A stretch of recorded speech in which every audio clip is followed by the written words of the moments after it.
Mesta hættan í lífinu ekki hættan á mistökum, heldur hættan á árangri í hlutum sem skipta ekki máli.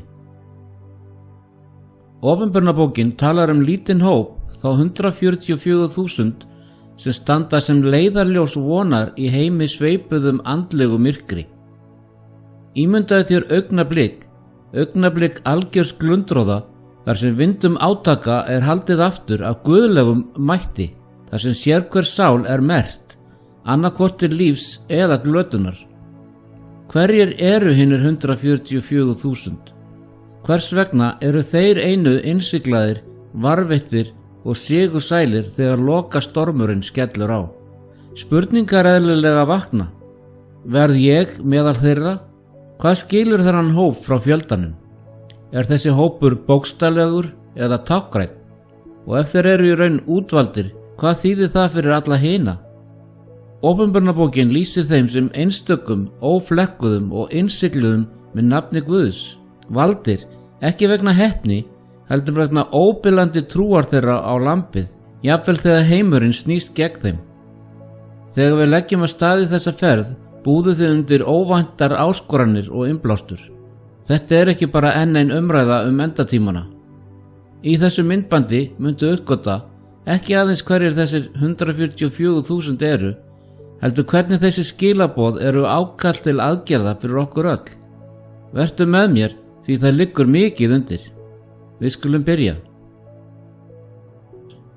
Ímyndaðu þér að standa í hjarta iðandi óskipulegrar borgar, þar sem allir eru þjakaðir af hávaða, truflunum og síbreytilegum straumum samfélagsins.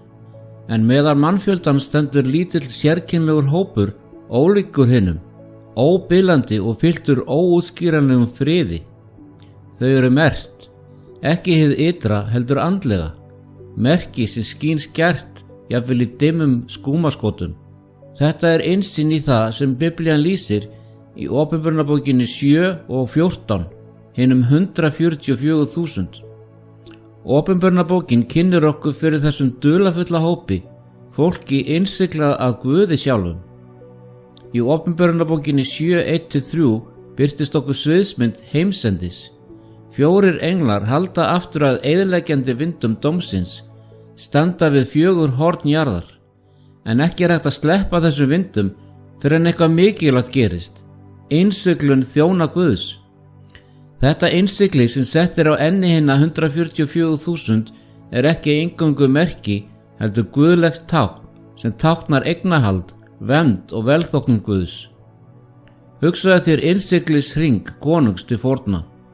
Þegar hann innsiglaði bréf þýddi þessi vaxmerking að skilaboðin báru vald, auðkenni og ábyrgð konungsins sjálfs. En skýrar gefur innsigli Guðs á hinum 144.000 til kynna að þeir tilheyri almættinu.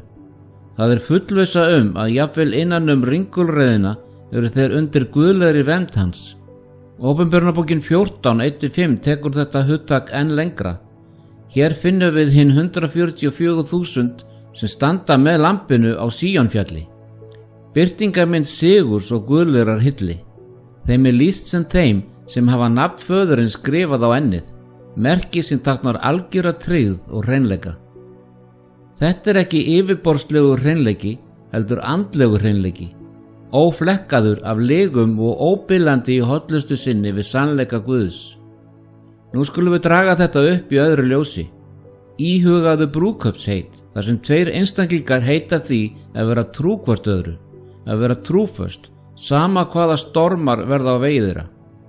Í svipuðum skilningi en af meiri heilindum hafa þessi 144.000 heiti Guði óbilandi trausti, tákna með því að þeir neituðu að saurga sig af konum. Opinberunarbókin 14:4. Þessi setning snýst ekki líkamleg tengsl, heldur hún táknræn fyrir andlega tryggð.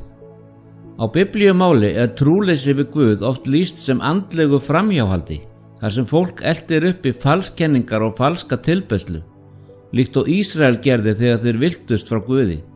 Hins vegar eru þeir 144.000 meyjar í andlegum skilningi, algjörlega helgaðir lambinu. Hjörtu þeirra og hugur ekki hrifin af töfrum falskenninga. Þeir hafa hafnað tælandi kalli Babýlonar, heimskerfi sem lýst í Opinberunarbókinni sem fullu af andlegri spillingu. Svona tryggð krefst meira en ytri breytinga. Það djúp innri umbreyting. Hreinleiki þeirra einkennist af sannleika. Engin svik finnast í munni þeirra. Opinberunarbókin 14:5. Þeir eru holdgerving heilinda bæði í orði og verki. En við skulum staldra við og ímynda okkur þetta í núverandi heimi.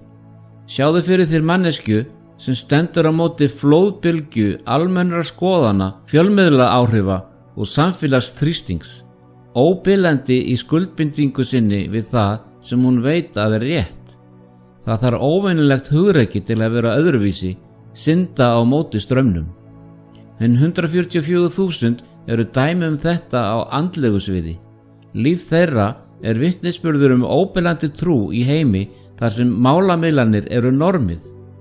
Hvers vegna skiptir þetta okkur máli í dag? Vegna þess að saga þeirra er ákall til okkar að leitast við að sýna samskonar trúmennsku. Við þurfum ekki að skilja hvert smáatriði hvort hinn 144.000 sé bókstafleg eða tákræn tala, en það sem skiptir mestu máli er karakterinn sem þeir sýna. Þeir eru aðskildir, ekki fyrir einhver forréttindi, heldur af þeirra vali að fylgja lambinu hvert sem það fer. Þeir hafa tekið meðvitaða ákvörðun að hafna andlegri sörgun og standa fyrir sannleikan, jafnvel þegar það kostar þá dýrt. Hér er mikilvægari spurning velt upp fyrir hvert og eitt okkar. Búum við yfir samskona tilgangi og skuldbindingu? Eru hjörtu okkar innsigluð sannleika Guðs, reiðubúin til að standa stöðug þegar vindar prófrauna og blekkinga blása á vegi okkar? Hinnir 144.000 minna okkur á að andlegur hreinleiki og tryggð eru ekki óhlutbundin hugtök, heldur daglegar ákvarðanir til að samræma líf okkar vilja Guðs. Þegar við könnum þetta frekar, hafði í huga alvarleika og fegur þessara köllunar. Sagan hinn 144.000 er ekki bara forn spádómur, hún er lifandi áskorun fyrir þig og mig í dag. Verðum við meðal þeirra sem eru innsigluð, merkt af tryggð okkar og kærleika til lambsins? Þegar við höldum áfram þessari ferð, skulum við líta á hvernig þetta innsiglunarferli felur í sér guðlega umbreytingu og hvað það þýðir fyrir okkur á komandi dögum. Höldum áfram, en höfum skilning á því að þetta er bara byrjunin á opinberun sem lofar bæði von og köllun til æðra lífs. Innsiglið og vindarnir 4. Ímyndaðu þér heim sem er á barmi glötunar, en haldið þér aftur af glundröðunum eitt augnablik, þar sem óséð öfl halda aftur af stormi sem hótar að eyða öllu sem á vegi hans verður. Þessi heimsenda mynd er dregin upp í Opinberunarbókinni 7:1-3, þar sem okkur eru sýndir 4 voldugir englar sem standa á 4 skautum jarðar og halda aftur af vindum eyðileggingarinnar. Ímyndaðu þér þessa engla sem guðlega varðmenn, sterka og staðfasta. Nærvera þeirra er eina hindrunin milli mannkyns og óheftra og endanlegra dóma Guðs. En hvað eru þessir vindar? Hvers vegna er þeim haldið aftur og hvað þýðir það fyrir fólk Guðs á síðustu dögum? Vindarnir í spámannlegu máli Biblíunnar tákna eyðileggingar óreiðu og taumlausar afleiðingar synda mannkynsins. Jeremía 25:32-33 dregur upp áleitna mynd af þessum vindum. Svo segir Drottinn allsherjar: sjá, ógæfa fer frá einni þjóð til annarar og ákáfur stormur rís á útjaðri jarðar. Það er skær áminning að dómur er ekki bara óhlutbundin hugmynd. Það er veruleiki sem mun fara heiminn og hafa áhrif á hverja þjóð og hverja mannesku. En hér er náðin flettuð inn í spádóminn. Haldið er aftur af þessu vindum þar til eitthvað mikilvægt gerist. Og hvað er þetta guðlega ástand? Það er innsiglun þjóna Guðs. Englarnir boða: vinnið ekki jörðinni grand þar til við höfum sett innsigli á enni þjóna Guðsvors. Opinberunarbókin 7:3. Þetta innsigli er ekki sýnilegt merki eins og vörumerki eða húðflúr. Það er andlegt tákn eignar verndar og tryggðar við Guð. Nú skulum við kafa ofan í þýðingu þessa í samhengi síðustu daga. Við lifum í heimi þar sem óvissa ríkir, pólitískur óstöðugleiki, náttúruhamfarir, siðferðisleg hrörnun. Ótti grípur hjartarætur margra þegar þeir verða vitni að því að samfélagi leysist upp. Samt fyrir þá sem eru innsiglaðir af Guði er fullvissa guðlega vernd. Hinum innsigluðu er ekki lofað að komast undan öllum prófraunum, heldur er þeim tryggð leiðsögn og vernd Guðs, jafnvel á erfiðustu tímum. Til að skilja þessa vernd skaltu sjá fyrir þér mynd úr raunveruleikanum. Ímyndaðu þér hrikalegan fellibyl sem stefnir í átt að strandborg. Flestir myndu flýja eða leita skjóls, en ímyndaðu þér hús byggt með víggirtum veggjum, hannað til að standast hörðustu vinda. Þeir sem leita þar skjóls upplifa ofsa stormsins en skaðast ekki af honum. Á sama hátt virkar innsigli fólks Guðs sem andleg víggirðing. Þó að vindar síðustu þrengingarinnar geysi í kringum þá, er fólk Guðs tryggt undir guðlegri vernd hans. Þetta leiðir okkur að mikilvægu sambandi milli innsiglis og hvíldardagsins. Hvíldardagurinn er meira en bara dagur til hvíldar. Hann er tákn tryggð og tákn vald Guðs sem skapara. Önnur Mósebók 20, 8-11 kalla trúaða til að minnast hvíldardagsins, að halda hann heilagan og tengir hvíldardaginn við sjálft sköpunarverkið. Í Esekiel 20:12 lýsir Guð því yfir: Ég gaf þeim hvíldardaga mína að þeir væru sambandstákn milli mín og þeirra til þess að menn skyldu viðurkenna að ég, Drottinn, er sá sem helgar þá. Þetta merki virkar sem verndar innsigli og merkir þá sem virða lög Guðs í heimi sem hafnar í auknum mæli fyrirmælum Guðs. Af hverju hvíldardagurinn sérstaklega? Hvíldardagsboðorðið inniheldur kjarna sköpunar og endurlausna starfs Guðs. Að heiðra hann er ytri athöfn sem endurspeglar innri skuldbindingu til að samræmast vilja Guðs. Það táknar traust, trú og hlýðni. Í menningu sem setur sjálfsbjargar viðleitni og mannleg afrek í forgang er það að halda hvíldardaginn róttæk yfirlýsing traust til Guðs. Það er eins og hinir innsigluðu segi: Við hvílumst í fullkomnu verki skapara okkar. Við treystum því að vegir hans, ekki vegir þessa heims, séu það sem gefur okkur líf. Þessi innsiglun er meira en yfirborðskennd athöfn. Það táknar að lögmál Guðs er ritað í hjörtu og huga fólksans. Hebreabréfið 8:10. Þeir lifa í samræmi við boðorð hans, ekki sem byrði, heldur sem uppsprettu lífs og frelsis. Hvíldardagurinn verður þá vikuleg áminning þetta samband, tími til að hvílast frá striti, til að eiga samskipti við Guð og endurnýjast fyrir þá andlegu baráttu sem framundan er.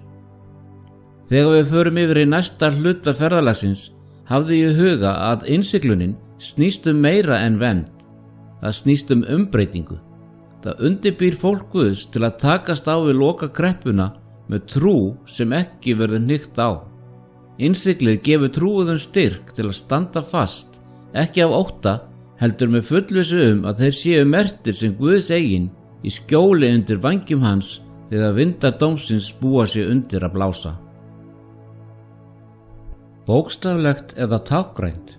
Umræðan hvort hinir 144.000 sem lýst í Opinberunarbókinni séu bókstaflegir afkomendur ættkvísla Ísraels eða tákgræn framsetning andlegs Ísraels hefur vakið áhuga og jafnvel sundra trúuðum aldir. Til að draga upp skýra mynd skulum við kafa ofan í myndmálið og afleiðingarnar sem það hefur í för með sér að kanna hvað þetta gæti þýtt fyrir okkur í dag. Opinberunarbókin 7 veitir nákvæma skráningu yfir 144.000, 12.000 frá hverri af 12 ættkvíslum Ísraels. Á yfirborðinu gæti þessi sérstaða bent til bókstaflegrar túlkunar að þetta séu raunverulegir afkomendur Abrahams, Ísaks og Jakobs, en þó býður viðtakari boðskapur Biblíunnar okkur á að líta dýpra til að skilja andlega þýðingu undir yfirborðinu. Skoðum orð Páls postula í Rómverjabréfinu 2:29. En sá er gyðingur sem er það hið innra og umskurnin er umskurn hjartans í anda en ekki í bókstaf. Lofsdýr hans er ekki af mönnum heldur frá Guði. Páll er hér að leggja áherslu á að hið sanna Ísrael er ekki skilgreint af þjóðerni eða ytri helgisiðum, heldur af umbreytingu hjartans og ósvikinni trú. Þetta þema er endurómað í Galatabréfinu 3:29, en ef þér tilheyrið Kristi, þá eru þér niðjar Abrahams, erfingjar eftir fyrirheitinu. Með öðrum orðum, þeir sem tilheyra Kristi, óháð uppruna þeirra, eru taldir sem andlegir afkomendur Abrahams. Þetta opnar dyrnar víðar og gerir loforðið aðgengilegt fyrir alla sem aðhyllast trú á Jesú. En hvers vegna skráir Opinberunarbókin 7 ættkvíslirnar svo nákvæmlega að hver og ein er nefnd á nafn en samt með öðru fyrirkomulagi, ólíkt því sem er að finna annar staðar í ritningunum? Hér afhjúpum við eitthvað merkilegt. Röð og val ættkvíslana er einstök, næstum eins og Guð sé að segja dýpri sögu. Sérstaklega þar sem ættkvíslum Dans og Efraims er sleppt, en Leví, sem venjulega er undanskilin frá landarfi, er með. Þessi endurröðun gefur til kynna breytingu frá eingöngu ættfræðilegri áherslu yfir í andlega. Skoðum nánar nöfn ættkvíslana og hvað þau þýða. Hvert nafn segir til hluta af endurlausnar áformi Guðs. Júda, sá fyrsti á listanum, þýðir lof. Þetta minnir okkur á að ferð okkar með Guði hefst með því að viðurkenna verðugleika hans og gefa honum dýrðina. Benjamín, sú síðasta, þýðir sonur hægri handar, titill sem vísar okkur til Jesú Krist, sem setur til hægri handar Guðs sem málsvari okkar. Þegar við röðum saman merkingum ættkvíslana, segja þau sögu hjálparæði, endurlausn og von. Guð horfir á okkur og veitir okkur gæfu, heyrir grátbænir okkar, sameinar okkur sjálfum sér og færir okkur að lokum til eilífðrar hvíldar í gegnum son sinn. Nú skulum við færa þetta nær okkur. Ímyndaðu þér þessa líkingu úr nútímanum. Auðugur maður heldur stórfenglega veislu og sendir boð til bæði fjölskyldu sinnar og ókunnugra. Sumir af ættingjum hans koma með afsakanir og mæta ekki, en margir ókunnugir sem heyra kallið koma glaðir, þakklátir fyrir boðið. Að lokum er hátíðin full af fólki, ekki bara af þeim sem hafa erfðarétt, heldur af þeim sem velja að vera þar með þakklæti. Þessi dæmisaga endurspeglar raunveruleikann að fjölskylda Guðs er ekki takmörkuð við líkamlega afkomendur, hún nær til allra sem bregðast við kalli hans, sem verða andlegir erfingjar fyrir trú. Þannig að hvort sem við lítum á hérna 144.000 sem bókstaflega eða táknræna, þá stendur einn sannleikur fastur. Það sem skiptir mestu máli er samband okkar við Guð og skuldbinding okkar að vera meðal þeirra sem eru innsiglaðir og trúir. Okkur er boðið að leitast við að vera hluti af þessum hópi, ekki vegna okkar styrks, heldur með því að tilenga okkur líf sem er algjörlega helgað Kristi, ganga í hreinleika og hlýðni við vilja hans. Að lokum verður spurningin bókstaflega eða táknræna aukaatriði. Það sem er mikilvægast er köllunin að lifa aðskilin fyrir Guð, að bera nafn Guðs í hjörtum okkar og með gjörðum okkar og vera reiðubúin að standa með honum hvert sem sú ferð kann að leiða okkur. Þetta setur grunninn fyrir dýpri skoðun á því hvað það þýðir að vera valinn, að láta líf okkar endurspegla eðli og hlutverk lambsins. Sérstök köllun hinna 144.000. Þessir 144.000 eru ekki bara annar hópur sem nefndur er í framhjáhlaupi í Biblíunni. Þeim er lýst með sérstakri merkingu, frumgróði handa Guði og handa lambinu, Opinberunarbókin 14:4. Þetta hugtak, frumgróði, er ríkt af merkingu og nær aftur til forna gyðingahefða, þar sem fyrsti og besti hluti uppskjörunar var tilengaður Guði, merki þakklæti og hollustu. Í þessum skilningi tákna þessi 144.000 það allra besta, fólk sem er aðskilið í guðlegum tilgangi sem gefur til kynna upphafið að komandi andlegri uppskeru. En hvað þýðir það að vera frumgróði Guðs á síðustu dögum? Það er hlutverk sem ber mikla ábyrgð. Þessum einstaklingum er lýst sem fólki með óbilandi skuldbindingu að fylgja Jesú hvert sem hann leiðir. Þetta er ekki frjálsleg trú eða trú í hlutastarfi, Þetta er alhliða helgun sem krefst alls af okkur. Hugleitu myndmálið að fylgja lambinu. Jesús, lamb Guðs, gekk leið þjáninga, fórnar og sigurs yfir syndinni. Að fylgja honum þýðir að feta í fótspor hans, ferðalag sem felur í sér raunir en einnig fyrirheit eilífan sigur. Ímyndaðu þér lítinn úrvalshóp fjallgöngumanna staðráðin í að ná hæsta tindi. Þeir standa frammi fyrir hvössum vindum, varasömum klettum og þreytu sem getur yfirbugað þá. Samt þrýsta þessi fjallgöngumenn fram, eitt skref í einu, knúnir áfram af óhaggalegum ásetningi. Hinir 144.000 eru eins og þessir fjallgöngumenn, þola andlega þrengingu með staðfestu sem stangast á við mannlegan styrk. Þeir eru trúfastir á myrkustu tímum, hjörtu þeirra föst við verkefnið sem liggur fyrir þeim. Opinberunarbókin lýsir þeim sem hreinum, sviklausum og gallalausum frammi fyrir hásæti Guðs.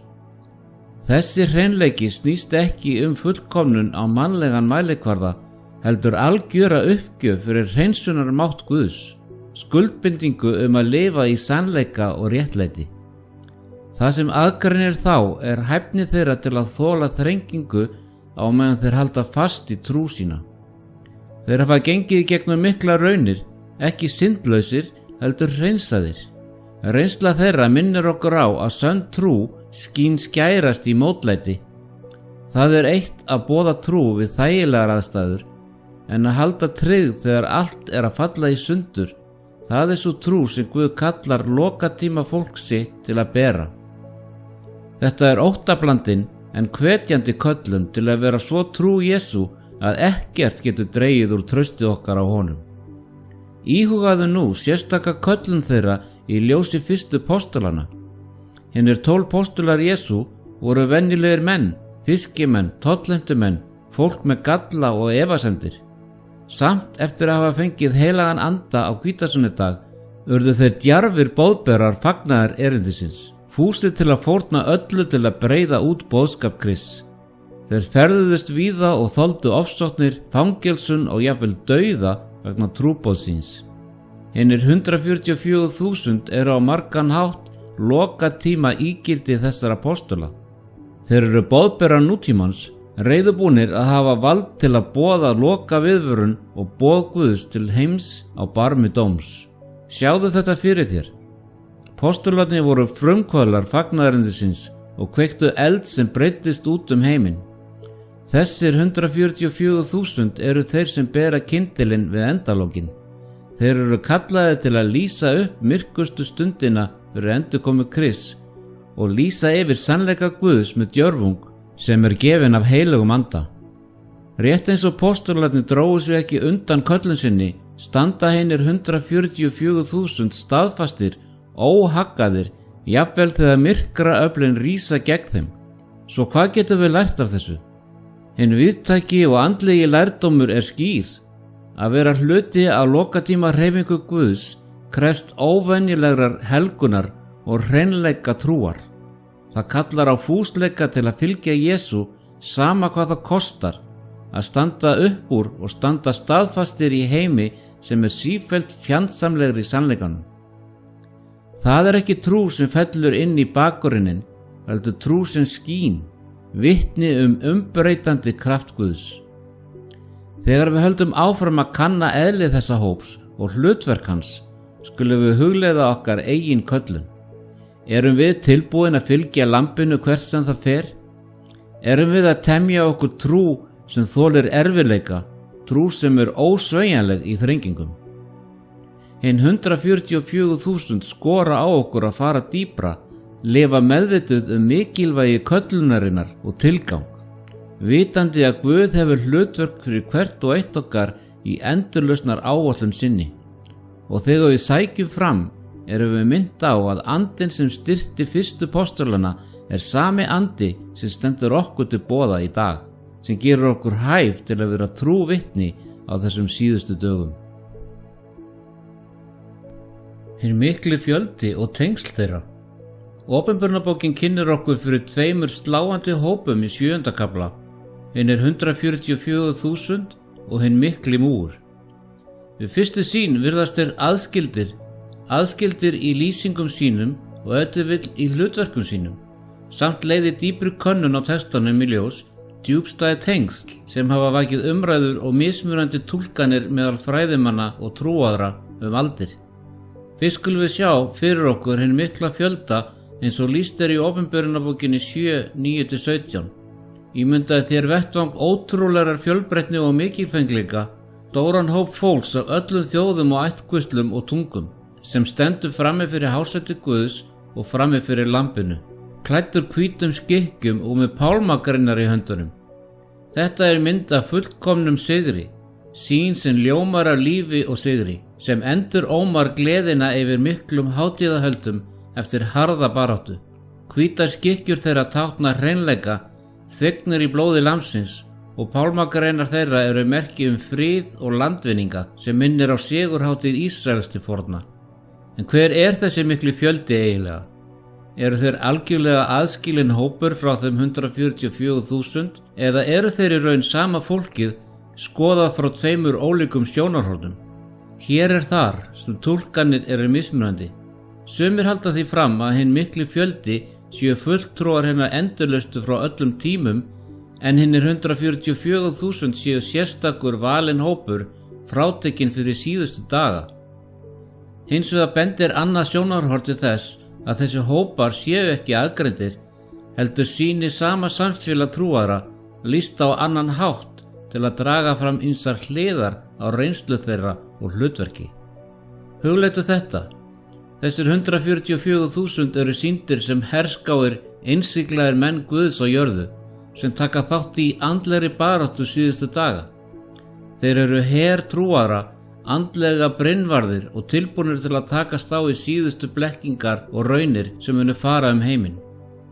Hlutverk þeirra þýðingamikið að leggja áherslu á andlegan aga, óbilandi skuldbindingu og að vera reiðubúin til að fylgja lambinu hvers sem það fer. Þeir eru eins og hermenn sem hafa fengið skipanir sínar, ganga fram óttalaust, halda fast við sannleikann, jafnvel þegar öfl myrkursins þrýsta gegn þeim. Hins vegar hinn mikli fjöldi sýndur á himnum, sigri hrósandi og sigursæll.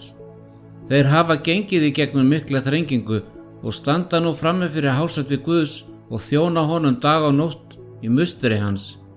Þessi lýsing færir fókusinn frá bardaga til hátíðar, frá baráttu til verðlauna. Það eins og okkur sé gefin innsýn í framtíðadýrðina sem bíður hinna trúföstu Guðs. Dýrð sem stendur í algjörri mótsögn við þær raunir sem þeir máttu þola á jörðinni. Hugsaðu þetta svona. Hermaður sem hefur barist hetjulega í stríði sést fyrst í bardagaskúða, einbeittur, agaður og ósveigjanlegur. En eftir sigurinn sést sami hermaðurinn heiðursklæddur og skreyttur medaljum, fagnað fyrir hugrekki og einurð. Sama manneskjan, tvær ólíkar myndir, annars vegar í einbeittum bardaga og hins vegar í dýrð sigurs. Þetta gagnleg líking til að skilja hvernig hinnir 144.000 og hinn mikli fjöldi gætu tákna sama fólki, skoða frá mismunandi sjónarhornum. Opinberunarbókin 7:14 leggur áherslu á að hinn mikli fjöldi kom út úr mikilli þrengingu. Þetta ekki bara einhver þrenging, þetta ákafasta þrengingin sem heimurinn mun upplifa. Þeir hafa þolað erfiðleika, ofsóknir og þjáningar, en samt eru þeir ekki sigraðir. Þess í stað standa þeir uppi sem sigurvegarar, hreinsaðir og umbreyttir fyrir trú sín á Krist. Þessi mynd ber boðskap von. Sama hversu harður stormurinn þeir sem eru trúir Guði verða boðnir velkomnir í návist hans, klæddir réttlæti Krists og lausir við sársauka og þjáningu sem þeir þekktu áður. Þjónusta þeirra fyrir hásæti Guðs dag og nótt táknar fullkomna og eilífa hollustu. Þeir eru ekki lengur íþyngdir af jarðneskum áhyggjum, heldur lifa þeir í fyllingu nærveru Guðs og upplifa órofa samfélag við hann. Þeir geisla af gleði þegar hvert tárið þerrað og hverri sorg skipt út fyrir ævarandi huggun. Hvað þýðir þetta fyrir okkur? Hvort sem við lítum á hinn 144.000 og hinn mikla mú sem aðgreinda eða eins, þá undirliggjandi boðskapur vonar og þrautseigju. Fólk Guðs hvort sem það berst í andlegum skotgröfum á jörðu eða fagnar á himnum, kallað til að vera trúfast til að standast og halda fast við fyrirheitið endurlausn. Ferðin frá þrengingu til sigurs vitnisburður trúfesti Guðs og áminning að á endanum tilheyri sigurinn þeim sem standa staðfastir í trú sinni. Þegar við höldum áfram skulum við halda í sýnina af þessu mikla múg sem kraftmikla áminningu að barátta okkar ekki til einskis og að vegleg umbun bíður þeirra sem treysta á lambið. Sagan heldur áfram og tengir trúfesti fólks á lokatímum Guðs við eiginleikana sem þeir verða að rækta til að vera tilbúnir fyrir endurkomu hans. Eðli og undirbúningur 144.000. Í Opinberunarbókinni 14:12 finnum við öfluga lýsingu á því hvað aðgreinir þá. Hér reynir á þolgæði hinna heilögu þeirra varðveita boð Guðs og trúna á Jesú. Það yfirlýsing sem skilgreinir ekki aðeins gjörðir þeirra heldur sjálfsmynd þeirra. Við skulum kanna hvað þetta raunverulega þýðir því að innan þessara eiginleika liggur fyrirmyndin fyrir okkar eigin andlega undirbúning. Ímyndaðu þér garðyrkjumann sem gróðursetur fræ, vitandi að það mun taka mánuði, jafnvel ár að bera ávöxt að fullu. Garðyrkjumaðurinn verður að hafa þolinmæði við að hirða jarðveginn, vökva af trúmennsku og vernda unga plöntuna gegn erfiðum ágangi. Á sama hátt sýna þessir 144.000 þolinmæði sem gengur lengra en að bíða. Það staðföst þolgæði, skuldbindingum að vera trúr, jafnvel þegar raunir reyna á innsta kjarna þeirra. Þessi þolinmæði ekki aðgerðarlaus, hún virk og starfandi, eiginleiki mótaður í eldi þrengingarinnar. Og svo það að halda boðorð Guðs. Í hinum hraða heimi nútímans oft litið á reglur og lög sem takmarkanir, mörk sem takmarka frelsi, en fyrir hina 144.000 boðorð Guðs líflína, leiðavísir sem festir þá í heimi fullum af siðferðislegum kviksandi. Þeir hlýða ekki bara lögmáli Guðs út á við, þeir hafa yndi af því. Skoðum Sálm 119:97 þar sem sálmaritarinn hrópar: Hve mjög elska ég lögmál þitt, allan liðlangan daginn íhuga ég það. Fyrir þessa trúföstu fylgjendur boðorðin ekki byrðar heldur blessanir, endurspeglun á eðli Guðs og vörn gegn andlegri málamiðlun. Eitt boðorð hefur sérstaka þýðingu, hvíldardagurinn. Hinir 144.000 skilja að hvíldardagurinn meira en dagur til hvíldar. Það vikuleg hollustu yfirlýsing við skaparann. Í heimi sem snýr sér í auknum mæli frá skaparanum það að halda hvíldardaginn andleg uppreisn gegn menningu sem metur framleiðni fram yfir samfélag, annríki fram yfir að vera kyrr hjá Guði. Önnur Mósebók 20:8-11 minnir okkur á að hvíldardagurinn tákn milli Guðs og þjóðar hans, helgur tími sem tilgreindur til endurnýjunar, tilbeiðslu og tengsla við skapara okkar. En hvað knýr þessa óbilandi skuldbindingu áfram? Það trú þeirra á Jesú. Hinir 144.000 treysta ekki á eigin styrk. Þeir sækja styrk sinn til Krists og treysta frekar á réttlæti hans en sitt eigið. Trú þeirra ekki takmörkuð eða skilyrt eða sveiflast eftir aðstæðum. Nei, það svo trú sem Jesús hafði. Trú sem endurspeglar traustið sem Jesús sjálfur bar til föðurins, jafnvel þegar hann stóð frammi fyrir krossinum. Þessi trú gerir þeim kleift að færa fjöll efasemda, að standa fastir þegar heimurinn að hrynja í kringu þá. Nú skulum við íhuga hvernig þessir eiginleikar hinnar 144.000 eiga við okkur. Erum við að æfa slíka þolinmæði sem varir þegar bænum virðist ósvarað, þegar barátta viðvarandi? Erum við að samræma líf okkar boðorðum Guðs, ekki af skyldu heldur af kærleika? Köllunin að vera hluti af endatímahreyfingu Guðs ekki fyrir viðkvæma. Hún krefst umbreytingar sem aðeins heilagur andi getur gefið. Talandi umbreytingu, þá segir í Efesusbréfinu 4:30: Hryggið ekki Guðs heilagan anda sem þér eruð innsiglaðir með til endurlausnadagsins. Heilagur andi gegnir mikilvægu hlutverki við undirbúning hinna 144.000. Það er andinn sem innsiglar þá, merkir þá sem Guðs eigin og gefur þeim kraft til að lifa heilugu og lýtalausu lífi. Þetta innsigli er ekki yfirborðsleg breyting, heldur djúp helgun, endurmótun hjartna og huga til að endurspegla ímynd Krists. Hugsaðu myndhöggvara sem vinnur á marmarastykki. Sérhver flís og skurður er markviss, mótar steinin í eitthvað fallegt og ákveðið. Heilagur andi starfar í okkur á svipaðan hátt, meitlar burt grófar brúnir okkar, hreinsar hvatir okkar og samræmir persónu okkar við vilja Guðs.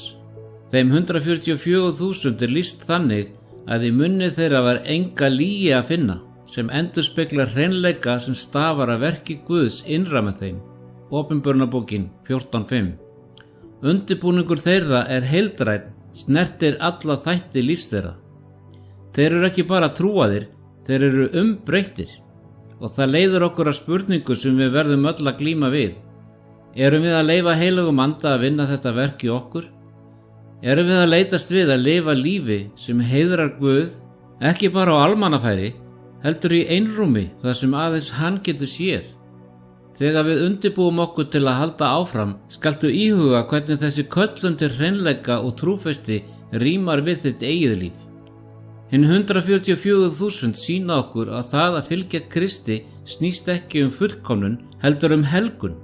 Það snýst að láta anda Guðs undirbúa okkur fyrir loka átökin, svo að þegar stormarnir koma, stöndum við staðföst, innsigluð og tilbúin. Við skulum taka þessa ferð saman og uppgöta hvað það þýðir að vera hluti af þessu ótrúlega endatíma samfélagi. Innsigli Guðs eða merki dýrsins. Baráttan milli innsiglis Guðs og merki dýrsins er ekki bara barátta tákna, hún er djúpstæð andleg barátta hollustu, vald og tilbeiðslu. Biblían lýsir þessum átökum á skýran hátt og leggur áherslu á að hver maður verður að velja hvar tryggð hans liggur á endatímanum. Þetta val mun snúast meira en sýnileg merki eða ytri helgisíði. Það mun endurspegla innstu skuldbindingar hjartna okkar. Innsigli Guðs eins og lýst er í Opinberunarbókinni er sett á enni trúfastara þjóna Guðs. Þetta er ekki líkamleg merki, heldur andleg tákn sem gefur til kynna að þessir einstaklingar tilheyra Guði. Það táknar að hugsanir þeirra og gjörðir stjórnast af guðlegu lögmáli hans, innprentað í hjörtu þeirra og huga. 5. Mósebók 6:8 varpar ljósi á þetta þar sem segir: Þú skalt binda þau til merkis á hönd þér og hafa þessu minningarbönd á milli augna þinna. Í þessu samhengi táknar ennið hugan, aðsetur ákvarðanatöku, en höndin táknar aðgerðir. Mikilvægt er að skilja að innsigli Guðs er helgihald hvíldardagsins. Hvíldardagurinn er ekki bara dagur til hvíldar, heldur minnisvarði sköpunina, vikuleg áminning að Guð er hinn alvaldi skapari. Önnur Mósebók 20:8-11 leggur áherslu á að minnast hvíldardagsins, að halda hann heilagan, sem tengir hvíldardaginn beint við sköpunarverk Guðs. Að halda hvíldardaginn táknar hollustu við Guð og er viðurkenning á valdi hans yfir allri sköpuninni. Esekiel 20:12 staðfestir þetta: Ég gaf þeim á hvíldardaga mína að þeir væru sambandstákn milli mín og þeirra, til þess að menn skyldu viðurkenna að ég, Drottinn, er sá sem helgar þá. Það er andlegt merki sem aðgreinir fólk Guðs og sýnir fullkomið traust þeirra á hvíld í honum. Hins vegar í algjörri mótsögn erum við vöruð við merki dýrsins. Opinberunarbókin 13 lýsir þessu merki sem settir á hægri hönd eða enni þeirra sem fylgja dýrinu, sem táknar falsaða hollustu við falskt tilbeiðslukerfi. En hvað nákvæmlega er þetta merki? Dýrið táknar vald, sem leitast við að skipta út valdi Guðs fyrir sitt eigið vald, sem leiðir til þess að fólk hafnar boðorðum Guðs, sérstaklega hvíldardeginum í þágu mannlegra hefða. Sögulega hafa margir túlkendur borið kennsl á þetta merki sem þvingaðar tilbeiðslu aðferðir sem stangast á við boðorð Guðs. Nánar tilteki hefur það verið tengt því að breyta hvíldardegi frá 7. degi samkvæmt fyrirmælum Guðs yfir í dag sem settur er með mannaskipunum. Merki dýrsins táknar því vísvitandi val að fylgja fölsuðu tilbeiðslukerfi þar sem fyrirmæli Guð að minnast hvíldardagsins eru hunsuð eða skipt út. Þessu merki verður framfylgt með gríðarlegum þrýstingi. Opinberunarbókin 13, 16-17 lýsir þeim tíma þegar enginn mun geta keypt eða selt án þessa merkis, sem táknar alvarlegar efnahagslegar og félagslegar afleiðingar fyrir þá sem kjósa að halda tryggð við boðorð Guðs. Þessi atburðarás undirstrikar alvarleika loka þrengingana. Það prófsteinn á ekki aðeins trúariðkun heldur andlega tryggð. Valið mun leiða í ljós hver raunverulega heiðrar vald Guðs. Svo spurningin hvernig undirbúum við okkur til að forðast þetta merki? Það byrjar með daglegum ákvörðunum okkar og andlegum aga. Að halda hvíldardaginn heilagan sýnileg hlýðni sem lýsir yfir hollustu okkar við Guð. En þetta nær dýpra en það. Það snýst skuldbindingu hjartans. Jesaja 56, 67 leggur áherslu á að hvíldardagurinn sé tákn fyrir alla sem leitast við að sameinast Drottni og lofar blessunum þeim sem halda hann af einlægni. Þessi athöfn verður að vikulegri yfirlýsingu traust okkar á Guði, andleg mótspyrna gegn menningu sem gefur mannlegum árangri meira vægi en guðlega hvíld. Komandi átök tilbeiðslu eru ekki bara spurning ytri hegðun, heldur opinberun á því sem skrifað á hjörtu okkar. Heilagur andi gegnir mikilvægu hlutverki hér. Efesusbréfið 4:30 minnir okkur á: Hryggið ekki Guðs heilaga anda sem þér eruð innsiglaðir með til endurlausnadagsins. Andinn sá sem helgar okkur, undirbýr huga okkar og hjörtu til að taka á móti innsigli Guðs. Þetta umbreytingaferli sem endurmótar persónu okkar til að endurspegla ímynd Krists. Þeim 144.000 lýst í opinberunarbókinni 14:5 þannig að þeir séu án svika til fyrirmyndar hreinleika og sannleika sem vitnisburður verk andans í lífi þeirra. Ímyndaðu þér ferðalang sem stendur við vegamót. Ein leið liggur að öruggu víggirtu athvarfi sem táknar öryggi sannleika Guðs og boðorða hans. Hin leiðin liggur að tælandi en þó svikulum áfangastað, markað af málamiðlun og blekkingum. Ákvörðun ferðamannsins ræður framtíð hans. Á sama hátt, hvert val sem við tökum mótar andlega ferð okkar og sýnir raunverulega tryggð okkar. Munum við standa staðföst í sannleika Guðs, innsiglið af anda hans, eða munum við láta undan þrýstingi falskra tilbeiðslu? Innsigli Guðs og merki dýrsins ekki handahófskennd merki. Þetta táknar endalegt próf á trú okkar og skuldbindingu. Þegar við stöndum á barmi þessarar kreppu verður spurningin mjög persónuleg. Erum við að búa hjörtu okkar undir að vera innsigluð af Guði? Lifum við á þann hátt sem virðir lögmál hans, sérstaklega hvíldardaginn og endurspegla traust okkar á honum? Þessi skilningur knýr okkur til að efla viljan, að rækta trú sem bæði virk og varanleg. Heilagur andi veitir okkur kraft til að vera trúföst og undirbýr okkur til að standa staðföst þegar heimurinn þrýstir á okkur að samræmast honum. Og þegar við veltum fyrir okkur þessum valkostum, skulum við halda fast í vonina sem við höfum í Kristi, sem lofaði að vera með okkur, leiðbeina og vernda okkur þegar við tökumst á við loka átökin. Ferðin framundan hefur djúpa andlega þýðingu og tryggð okkar við Guð verður að vera óbilandi, rótgróin í orði hans og innsigluð af anda hans. Þrenging loka tímans. Síðustu augnablik sögu jarðar eins og lýst í spádómunum verður ekki fyrir viðkvæma. Opinberunarbókin og Daniel draga báðar upp dökka mynd af prófraunum sem þjónar Guðs munu þola. Opinberunarbókin talar tíma þrengingarinnar þegar hinar 144.000 loka tíma leifar Guðs munu standa frammi fyrir áður óþekktu andlegu og líkamlegu mótlæti. Í opinberunarbókinni 7:14 skrifað að þessi trúföstu koma út úr þrengingunni miklu, skikkjur þeirra þvegnar hvítar í blóði lamsins. Ferðalag þeirra einkennist af erfiðleikum en þeir koma sigursælir, hreinsaðir og óhagganlegir í trú sinni. Daniel 12:1 gefur innsýn í alvarleika þessa tímabils. En á þeim tíma mun Míkael, hinn mikli verndarengill, sá verndar landa þína framganga, og það skal verða svo mikil hörmungatíð að slík mun aldrei verið hafa frá því menn urðu fyrst til og allt til þess tíma. Á þeim tíma mun þjóð þín frelsuð verða, allir þeir sem skráðir finnast í bókinni.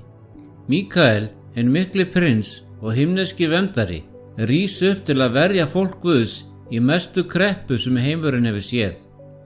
Þessi erfiðleika tími mun reyna á þolgæði hinna trúuðu og tryggð allra sem leitast við að fylgja Guði. Hinnir 144.000 munu þola erfiða raunir, en þeir munu líka upplifa ótrúlega úthellingu andans. Þeir verða í stakk búnir til að standa, ekki fyrir eigin styrk, heldur fyrir kraft anda Guðs. Trú þeirra verður eins og hreinsað gull, hreinsað í eldi þrengingarinnar. Ímyndaðu þér að standa í miðjum hörðum stormi, vindar æða og rigning frá öllum hliðum, en samt þér haldið uppréttum og óbuguðum af ósýnilegum skjöld. Sá skjöldur viðvarandi nærvera Guðs, eina vörnin gegn yfirþyrmandi öflum hins illa. Vonin sem Guðs trúföstu veitt á þessum dimmu tímum djúpstæð. Jafnvel þegar heimurinn virðist vera að hrynja, þegar hið illa virðist hafa yfirhöndina, standa loforð Guðs stöðug. Átökin sem hinir 144.000 standa frammi fyrir ekki tilgangslaus. Þau undirbúningur fyrir þá dýrð sem framundan. Fullvissan skýr. Þrátt fyrir glundróðan mun Guð frelsa fólk sitt. Eins og Jesús sagði í Jóhannes 16:33: Í heiminum hafið þér þrenging, en verið hughraustir, ég hef sigrað heiminn.